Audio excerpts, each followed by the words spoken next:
قبل از اینکه تحلیل آغاز بکنیم بریم حرفای رئیس بایننس رو بشنویم. زمانی که بیت کوین از $70 آمریکایی رسید به $1000 آمریکایی و وقتی فکر میکرد که خیلی دیر شده، باید قبل از این وارد مارکت میشد، ولی زمان قیمت $1000 آمریکایی بود. Entrepreneurs versus like VCs. We'll launch with Bobby the next day, and it's a small chance you will go to zero, then you lose 10%. There's a much higher chance you will go 10x, and you will double your net worth. I was like, okay. میخوام براتون خلاص بگم که دوستش بوده و برای گفته که برو پولت داخل بیت کوین بنداز و تمام سرمایه که داری 10 برابر میشه. با زودترین فرصت. It's pretty serious. So that's when I started learning, reading the white paper more carefully. و میگه بعد از اون من دقیق‌تر وایت پیپر بیت کوین خواندم. Took me 6 months. 6 ماه زمان برد از من. So it was till the end of 2013. آخرای 2013 بود. I started like, so I'm convinced now. اون وقت گفت که من قانع شدم که سرمایه گذاری بکنم بالای بیت کوین. I'm ready to go. But then Bitcoin went from $70 in mid 2013 to like $1,000. در نصف 2013 بیت کوین از $70 آمریکایی رسید به $1000 آمریکایی. End of 2013. So you already went more than like 15x. میگه بالاتر از 50 برابر شد تمام پولا. Make you feel. I was like, I'm از پیش پرسان میکنن که چه احساس داشتی؟ too late. میگه من فکر میکردم که خیلی زیاد دیر شده. قیمت بیت کوین $1000 رسیده و خیلی دیر شده که من بالاش سرمایه گذاری بکنم. I was like, I wish I got in early. Yeah. میگه ای کاش ما قبلتر از این بالاش سرمایه گذاری میکردم. Because back then, right? No, doesn't matter when you get into Bitcoin, you always feel late. Yeah. میگه هر وقتی که بیت کوین میخری احساس میکنی که فعلا دیر شده. Right, because everyone you talk to has in the Bitcoin industry has bought before you. And did you talk to anybody while you were learning about it to say, do you have a community in Shanghai? There's a community. There's a very small community in Shanghai, and then I was basically talking to anybody in the world that's willing to talk with me. اون زمانی که میخواست بیاد داخل بیت کوین که از دوستاش برزی گفته که بیا سرمایه گذاری رو بالا بیت کوین شروع بکن، چون در چند وقت پیش روی پیسه تو 10 برابر حداقل خواهد شد. یه مری پست میگم داخل توییتر، میتونین که داخل از برین مکمل ویدیو رو ببینین. حرف اینجاست که یکی از دوستاش برزی گفته پولت بالای بیت کوین بنداز که 10 برابر پولایت میسازه تمام سرمایه خدا. و بعدش گفته اوکی من این کار انجام میدم، ولی قبل از اون باید برم از معلومات پیدا بکنم. کارش دقیقاً کار درست است. هر کاری که شما میکنین باید در موردش معلومات پیدا بکنین. رفته وایت پیپر بیت کوین. وایت پیپر بیت کوین داخل کوین مارکت کپ میتونین که بریم بس ساده‌ترین شکلش پیدا بکنین. مثلا داخل کوین مارکت کپ مین بخش بیت کوین مین پایین اینجا نوشته از وبسایت وایت پیپر.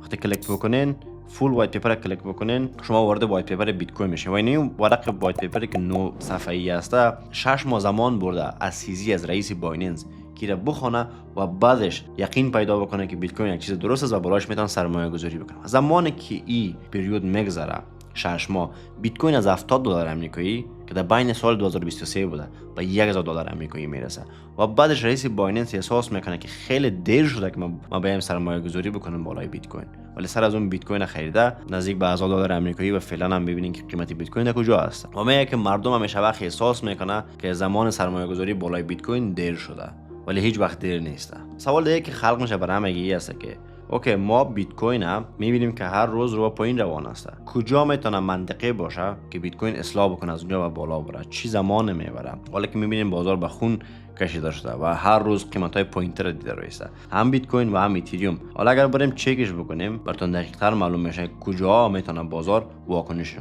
نشان بده و کدام ماهای سال پیش رو که همین سال 2026 هست در کدام ماه ما میتونیم انتظار روند صعودی بیت کوین داشته باشیم. یکی از جایی که بازار اینجا گپ معاملاتی داره بین قیمت 79000 تا 80000 است. یعنی بازار به هر نوع پول بک بزنه و قیمت 80000 81000 82000 منطقی خوب فروش میباشه که بفروشیم قیمت پایینتر باز دوباره بخریم. و اگر هم فروش نشد باید بر ما تاییدی رو بالا بده که بعدش بریم لانگش بگیریم. در غیر صورت شورت میشه اینجا پس دوباره، چون بازار یک بار دیگه هم باید یک پول بک بزنه. اصلا که اینجا یک پول بک زد تقریبا 21%، یعنی که 30% دیگه هم جای داره که پس دوباره بالا بره. حالا اگر بالا نامد و قیمت ها رو پایین رفت، اگر بریم روند قبلی بیت کوین ببینیم چقدر زمان میبره که بازار نزولی بیت کوین پس دوباره تمام شه. اصلا کل چارت رو من پاک میکنم، کلش اصلا میاره از سال 2020 شروع بکنین تا سال 2026 که 6 سال گذشته.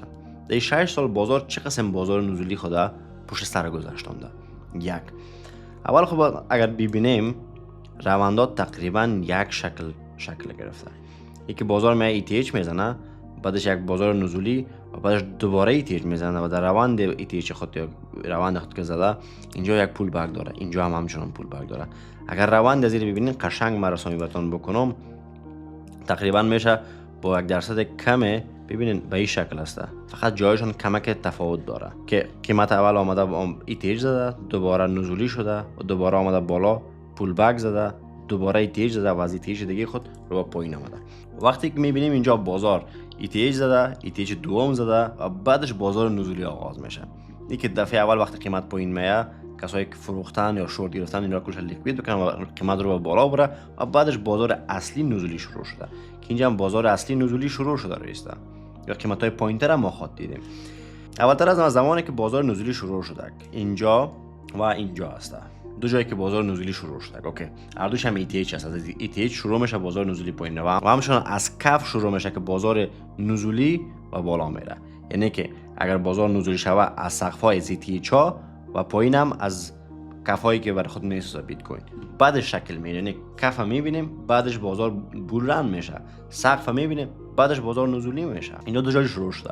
زمانی که شروع شده بازار آمده یک لگ حرکتی که اینجا زده آمده تقریبا 50% و از اینجا تا اینجا ببینین 35%.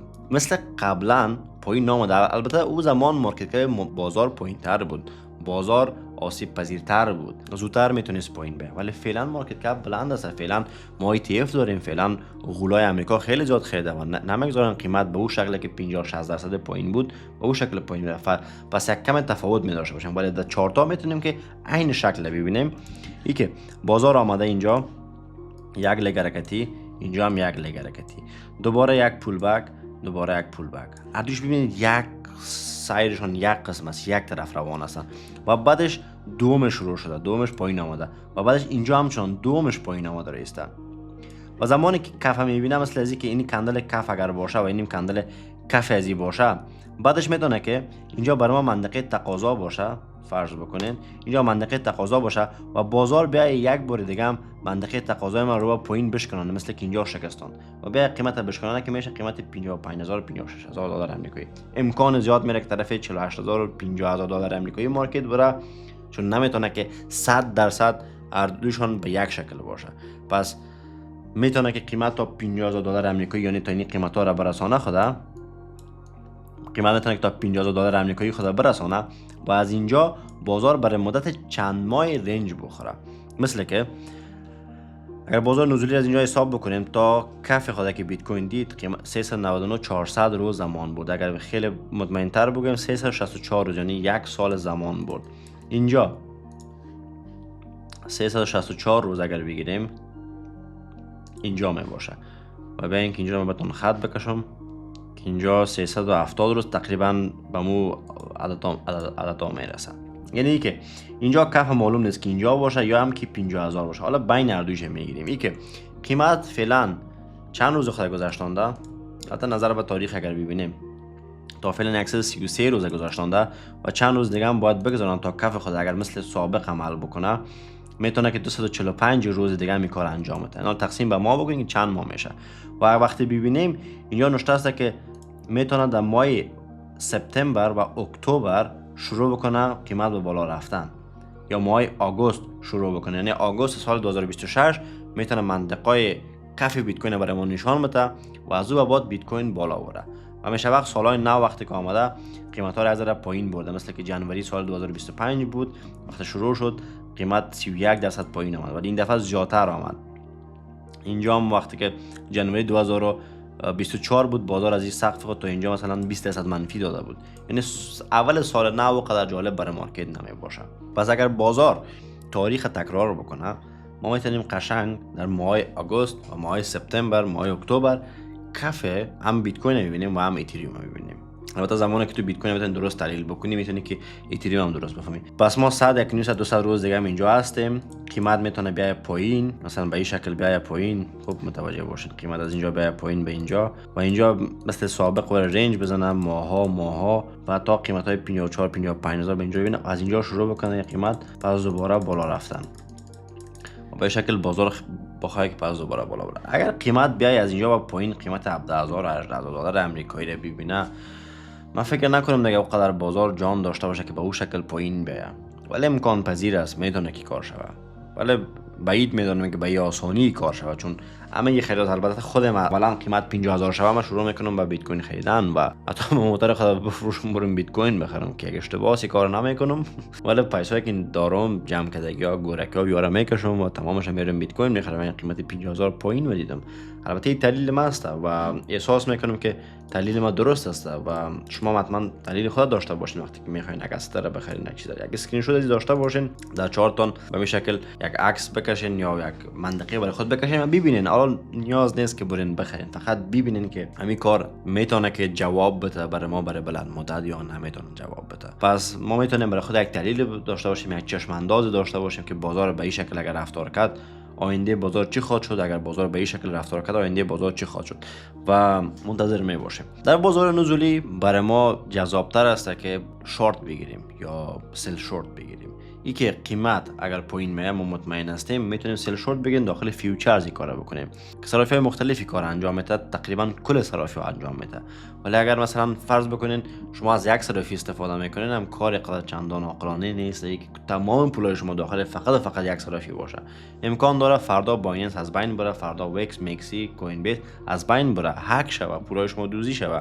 پس پولای خود تبدیل بکنید به چندان اکسچنج مثل که من انجام میدم. یکی بایننس استفاده میکنم به خاطر اسپات و خریدای بانکی و ارسال پول، یا دوم از وکس، کیسی و مکسی استفاده میکنم. وکس و کیسی که هست بدون ایراز هویت هست. یک نفری که مثلا میفهم چرا بدون ایراز هویت اینا ترید بکنه برای جذاب است. میتونید که تا 30 دانه بیت کوین خروجی و ورودی داشته باشین بدون از اینکه شما تذکره یا پاسپورت یا چیزی نشان بدین در کدام کشور هستین، چی هستین، چی نیستین، هیچ چیز در شما نمیخواد. میتونین که در جمع اونجا ترید بکنین و قسمت از پول میتونین فیوچرز اونجا ترید بکنین، قسمت از پولتون میتونین اسپات منتظر باشین در مناطق خوب برین خرید بزنین بیت کوین و اتریوم. باور داشته باشین که قیمت ها پس دوباره بالا میره و همگی در سود میره. یک دوم شورتایی که میگیرین فایده هایتون در داخل اسپات نگاه بکنین، در چند ماه پیش روی هفته‌وار یا ماهانه برین خرید بکنین. اگر میبینین مطمئن هستین که بازار لانگ میشه برین با اسپات لانگ بگیرینش، سود کمتر میگیرین و ضرر کمتر میکنین. اگر میبینین که مطمئن هستین خیلی زیاد میتونین که داخل فیوچرز همچنان لانگ بگیرین. صرافی گفتم لینکاش در دیسکریپشن هست یا این کیو آر کد را اسکن بکنین، برین ثبت نام بکنین داخلش و بعدش پولای خود داخل چند صرافی تقسیم بکنین که خدای نخواسته یک صرافی از بین میاد دو پول شما یا دو بسته پول شما در دو صرافی دیگه هم وجود داره، اونا از بین نرفته. و اینمی از دلیلی که فعلا ما دارم از بیت کوین و اتریومی که منتظر میباشم ماهای پیشروی برای ما کف معلوم شوه. زمانی که کف معلوم شد حالا بیت کوین امکان داره که بره پول بک بزنه به قیمت های 80000 قیمت های 82000، ولی بازم برای ما قدر جالب نیست. من منتظرش میباشم قیمت های 50000 بین 50000 و پایینتر از 50000 و تا 60000 و این مناطق برای من یک منطقه تاییدی برای من بده که ما بارا بستری خود بسته بکنم و بیت کوین بیشتر بخرم. و شما حتما قبل از اینکه میرین یک چیز رو میخرین در موردش معلومات پیدا بکنین، ریسرچتون خودتون بکنین. ارزهای دیجیتال پر از ریسک است. میتونین که تمام پولای خود یک باره از دست بدین و همیشه وقت مطمئن باشین و خودتون با تصمیم شخصیتون باشین، نه به گفت ما بکنین نه به گفت احمد، محمود، این آن. کل کار با دست خودتون است. اگر شما پولدار هم میشین خودتون میشین، اگر شما غریب هم میشین خودتون میشین. پس اگر پولی که شما از دست میتین از جیب من نمیره. پس خودتون مطمئن باشین که درست در موردش معلومات پیدا کردین و یک کار رو انجام میدین. شب روز خوب خوش داشته باشین. الله نگهدارتون. اگر دوست داشتین این ویدیو را لایک بکنین و با دوستاتون شریک بسازین. میفهم که خیلی قشنگ نیست یه حرف برای شما بزنم که لایک و فالو یا بکنین، ولی الگوریتم یوتیوب به این شکل کار میکنه و شما به یک شکل به ما کمک میکنین تا اینکه صدای ما برای دیگه بیننده های ما و دیگه هموطنای ما و دیگه هم زبانای ما برسه و اونا میتونن از استفاده بکنن. و تشکر از اینکه کار انجام میدین. شاد و خرم و سرحال باشین. الله نگهدار همه شما عزیزان.